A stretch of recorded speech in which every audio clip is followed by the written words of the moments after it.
Rikthehemi përsëri në studio pasi që edhe ndoqëm fleshin e orës 10:05, ndërkohë që u informuat rreth gjërave më kryesore më aktuale në vend, rajon dhe botë. Siç edhe ju paralajmërova më herët, nuk jam vetëm në studio, jam me të ftuarit e radhës, nga ku është Fisnik Zeqiri dhe Ismet Ramadani. Do të flasim më tepër në minutat në vazhdim dhe ju sugjeroj që të qëndroni me ne dhe të kuptoni se çka bëhet fjalë më tepër. Përshëndetje dhe mirë se erdhët në emisionin tonë. Përshëndetje. Përshëndetje. Keni një premier, do të thotë një komedi të dielen. E kujt ishte ideja? Si erdhi deri tek ajo? Çka do të bëhet fjalë? Kur do transmetohet? Po, është shfaqje e cila punohet në kuadër të teatrit shqiptar, domethënë, cila përgatitet për repertoarin e teatrit shqiptar. Teksti Joseph Kesserling, në regji të Kushtrim Bekteshit, domethënë të regjisorit më të mirënjohur. Kushtrimi bëhet për nder të aktorës në moshë Elhame Bilalit dhe jemi grumbulluar domethënë një ekip të gjitha moshave, të cilët punojnë dhe veprojnë në teatr për ta bërë këtë shfaqje për nder të Elhame Bilalit. Që sa kohë i keni filluar, domethënë që të merreni përgatitjet e kësaj shfaqje? Do thotë për përgatitjen e kësaj shfaqjes merremi që një muaj e gjysmë prej vitit të kaluar, muajit të fundit. Edhe tash do thotë jemi në fund të përgatitjeve ku me 24 janare kemi premierën, ajo i bie do thotë diel. Ku sigurisht duhet të theksojmë se edhe është nderi joni që të marrim pjesë në një shfaqje të tillë ku teta Eli do thotë edhe shënon si pikën ose don që ta përmbyll karrierën e saj në një mënyrë ashtu si që dëshiron ajo, po me shfaqjen e tillë të quajtur Arseniku dhe dy dantellat e vjetra. Sa personazh do të janë pjesë e kësaj komedie? Jemi 10 personazhe. 10 personazhe. Faktikisht janë 10 karaktere, mirë po jemi 8 aktorë, me sa e di. Nuk kemi numru dhe. Po, më duket se jemi 8 punan, ku njëri për aktorëve luan edhe 2 role. Mund t'i përcaktojmë pak personazhet, çfarë role do të luajnë, si do të funksionojë? Po, që Ismeti mund të fletë, në qenë se Ismeti është një prej roleve kryesore në vetë shfaqjen. Po, ngjarja bëhet fjalë, domethënë është komedi e zezë, do të cekim se është një komedi e zezë. Bëhet fjalë për një familje e cila jeton në Brooklyn, një familje të çmendur faktikisht. 2 hallat janë, domethënë 2 motrat apo hallat tona, pasi që ne luajmë nipat e tyre. Ata i helmojnë njerëzit të cilët vinë në shtëpinë e tyre, mirë po i helmojnë njerëzit të cilët janë në prag të vetvrasjes ose janë të vetmuar, e këta duke menduar që po bëjnë një vepër bamirësie, i helmojnë që t'i shpëtojnë nga të këqijat e jetës që u ndodhin atyre. Kanë 3 nipa, domethënë, të cilët me njërin jetojnë aty në shtëpinë ku jetojnë, ai është i çmendur, një tjetër nip është jashtë Brooklynit, ai njëjtë është vrasës serik, dhe nipi tjetër i cili jam unë, domethënë është i vetmi njeri normal në atë familje që nuk ka lidhje me vrasje dhe është kritik teatri. Po, do të mundohet bëhet fjalë për një familje totalisht të çmendur, ku secili është më i çmendur se tjetri, përveç se Ismeti i cili luan një njeri normal, ku edhe ai në fundelse nuk është pjesë e familjes, mirë po vjen nga një nën krejtësisht tjetër edhe nga një familje tjetër, mirë po këta vetëm sa e kanë rritur, kështu që i vetmi njeri normal i cili parandalon ato vrasjet dhe gjithë ato gjërat e këqija në as shtëpi është Ismeti. Kemi aty domethënë Elhame Bilalin, Dritën Karaga, kemi Vebi Qerimin, Dritroamen, Zjadin Murtezi, Hajrullah Ramizin, tjetër mos harum dikon.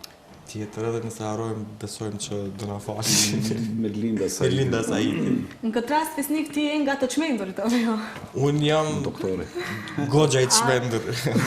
Ashtu? Po, unë luaj një rol të një doktorit, një kirurgut, kirurg plastik, i cili bën ndryshimet e fytyrave të njerëzve Ku për atë në këtë rast do thotë jam mik shumë i afërt i njërit prej nipërve të dy zonjushave, ku ai është njëri prej vrasësve, mirë po vret në mënyra të ndryshme për dallim nga dy zonjushe të cilat vrasin me pijen e tyre të njohur, arsenikun. Po. Edhe do thotë ky është si ndihmës i tij në vrasjet e tija që i bën, dhe ja modifikon fytyrën shkaku që mos ta njoh policia. Është vërtet interesante, do t'jetë shfaqja e hapur për të gjithë që të marrin pjesë? Besojmë se në premier, patjetër, në premier sigurisht do të ketë zakonisht bëhet me ftesa dhe vinë publik ndoshta pak më e caktuar, mirë po gjatë në të ardhmen e afërme, diku në shkurt, do kemi sigurisht repriza dhe do jetë sigurisht e hapur për gjithë. Edhe vlen të theksojmë se është komedi, shfaqje komedi, e cila po njeriu mund të vijë për gjatë 2 orëve që është aty, të qesh, të largoj disa brenga dhe probleme gjatë ditës që i ka përditshme, kështu që sigurisht do të jetë një shfaqje shumë e mirë. Është e vështirë të punohet pikërisht kur bëhet fjalë për një artist të madh si kur zonja Elhame? Është kënaqësi, unë pasi që do ta cek edhe se unë jam aktor i jashtëm, jam i punësuar në tjetër institucion, ndërsa punoj në këtë rast me aktorët e teatrit shqiptar. E pa e ndjej veten si aktor i teatrit shqiptar se fillimisht kam qenë i punësuar në atë institucion. Kështu që e ndjej veten i privilegjuar që jam pjesë e këtij ekipi, pasi që të punosh me kushtrimin, s'pari, mandej të punosh me Elhame Bilalin dhe aktorë tjerë, me Fisnikin për herë të parë, punojmë së bashku, me dritrojnë. Mirë po, është një përvojë e re dhe është një kënaqësi e madhe sepse gjithë janë një ekip i mirë dhe gjithë janë një ekip i shkëlqyeshëm, cilët punojnë, domethënë deri në maksimum, domethënë japin gjithçka nga vetja. Nuk është fare e vështirë, tentojmë që atë që e kemi punu tani t'ja përcjellim publikut të shohë shfaqjen dhe besoj që do t'jenë të kënaqur. E cekët që jeni duke punuar për pari herë me Fisnikun, është e vështirë? Mund ta kuptosh Fisnikun ose? Jo, kuptoj Është i milet. pakuptim. Po, pavarësisht se tani është puna hera e parë që po punojmë në skenë, mirë po ne me Ismetin njëmë Po, edhe me jetën privatisht, po, një fëmijë privatisht, kështu që gjatë punës sigurisht ajo është një lehtësim edhe më i madh. Kur me dike njifesh edhe në jetën private, mandej punon në skenë, sigurisht që edhe kuptimi... Kuptojemi shumë lehtë, domethënë, shpesh mundemi edhe me shikime më kuptu se çka po kërkojmë nga njëri tjetrit kur jemi në momente të vështira në skenë. E vlerësoni lart punën e zonjës Elhame, pasi që edhe keni marrë një iniciativë që ta përcjellni në një mënyrë shumë të duhur. Do dëshironi që në një të ardhme kur edhe ju do të pensionoheni, të shkoni nga skena në një mënyrë të tillë ose? Nuk e di, tash ajo është dëshira e kush e di se do të jenë, do të thotë dëshirat tona në ato mosha. Mirë po sigurisht ndoshta do të ketë mënyra të ndryshme se si do mendojmë ta përmbyllim karrierën tonë ose me çka t'i lëm shenjë. Mirë po për momentin sigurisht që edhe ne do vendosnim në atë mënyrë, do të thotë me një shfaqje ku do të kemi pjesë do të thotë gjeneratave të reja edhe sigurisht që me atë të Edhe neve do të na përcjell dikush. Po, edhe neve të na përcjell dikush. Pikërisht. Çka pas ditës së diel, do të thotë keni ndonjë plan tjetër? Fisi di që do të shkon në Zvicër. Unë do të pushoj një 2 ditë kështu të mirë aty në pushim. Po diku duhet unë të udhtoj, edhe është një udhtim një javor, mandej kthehemi edhe sigurisht do fillojmë përsëri me reprizat që i kemi. Mandej kemi sigurisht edhe Ismeti ka obligimet e tija jo me fakultetin, se është asistent në fakultetin e dramës, po, arti dramatik këtu në Shkup, ku së shpejti do t'jetë edhe profesor. Po, veç titulli është docent tash. Po, edhe mandej vazhdoj me gjërat edhe obligimet tjera që i kemi këtu. Kishit momentet vështira gjatë provave të cilat i keni realizuar deri më tani? Po kemi pas... Ose momentet më të lumtura? Momentet vështira kanë qenë ato kur është dashur adaptohemi me orarin e provave për shkak se teatri shqiptar është duke u renovu dhe në ndërtesën atje ku punohet funksionojnë faktikisht tre teatra, se e di unë, dhe pak është problematike, sidomos tash këta ditë para premierës se kemi shumë problematike, pasi që ka dhe shfaqje që ipen e neve duhet të adaptojmë, domethënë, provat, orarin e provave brenda ditës, që nuk është e zakonshme që të punohet para premierës në këtë mënyrë. Mi po s'kemi që bëjmë, kjo është mundësia, do të mundohemi, domethënë sot e nesër kemi brenda ditës, të shtunën e kemi në mbrëmje dhe premierën e kemi. Se zakonisht para premierave, domethënë orari i provave duhet mbahet në atë orarin cilin jepet edhe shfaqja, domethënë prej orës 8. Po tash kushtet janë tilla, duhet të adaptohemi, duhet patjetër ta nxjerrim premierën atëherë në datën e caktuar. Prisni që të keni shumë shikues ditën e diel, dhe nëse po, pse? Po, besoj se po. Ditën e diel me garancë kemi shumë shikues. Mandej në reprizën e parë sigurisht do të ketë shikues, mirë po në ditët në vim pastaj nuk e di si është, sepse te ne është interesant që shumë shpejt mbaron publiku. Pikërisht. Nga sa orë keni bërë prova gjatë ditës, ose a keni bërë prova vazhdimisht, ose gjatë çdo ditë? Provat caktohen varësisht nga nevoja që shihet gjatë procesit shfaqjes. Shembull, neve kemi punuar edhe me para kësaj shfaqjes me një tekst tjetër të William Shakespeare-it, ishte Macbethi, dhe atje kishim prova, shkaku njëjtë kishim probleme me hapësirën edhe me punën e orareve. Mirë po atje kemi punuar diku intensivisht nga mëngjesi deri në gjysmë dite, mandej kur e kemi pas skenën e lirë kemi punuar ndoshta edhe nga 2 herë në ditë.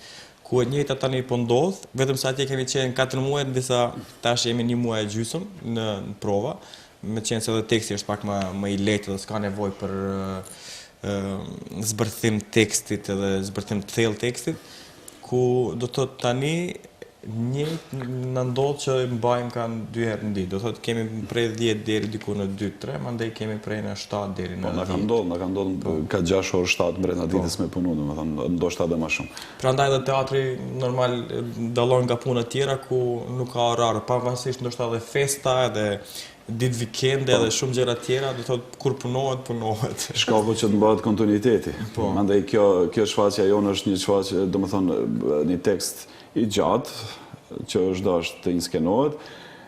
Përveç asaj kërkon dinamik, kërkon ritëm, është shfaqje e cila rrjedh shpejt. Edhe kërkon punë, kërkon shumë punë, kërkon precizitet të madh, domethënë duhet përkushtimi i madh për ta çdo imsin, domethënë duhet ketë kujdes sepse po doli diçka jashtë kontrolli, mandej nxjerr edhe tjera sende jashtë kontrolli. Kështu që duhet të jemi, domethënë 100% brenda dhe kemi punuar në atë mënyrë, kemi punuar shumë që të jemi sa më preciz. Shpresoj që t'ja keni arritur qëllimin, do e shohim të dielën se sa do ta pranojë publiku këtë. Ndërkohë keni ndonjë mesazh për opinionin?